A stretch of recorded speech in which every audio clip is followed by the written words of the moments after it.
Rose, what are we going to do now? We're going to do the squeezing. Ooh, squeezing. And what are we squeezing, Miss Rose? We're going to squeeze orange Okay. or lemon. Lemon. Okay. And what do we need for our activity? We need some oranges or lemons, like Miss Rose just said. You might need a knife or a sharper one. So if you can't do it, you can ask mummies and daddies to help you with cutting it, with slicing it. And we also need this really simple machine that is used for squeezing. Yes. So Miss Rose, are you going to show us how this is done? We need to put the orange here. Okay. And we need to press it hard. Oh, wow. So the juice will come out. Okay.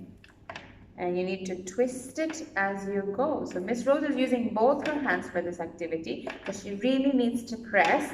And what she's doing is she's building muscles in her fingers and in her hands over here. This is really important, and it enables children to strengthen their hand muscles, which they use later on for writing. Let's see how Miss Rose has done. Wow, Miss Rose, you've collected lots of orange juice there. It's a nice sensorial activity because you can smell. Doesn't it smell like? So smelly. So nice, isn't it? Yeah. And you can even see the difference in how the orange looks after squeezing it. You can use lemons for this activity, and you can try other things as well. I hope you tried this at home. Bye! Bye.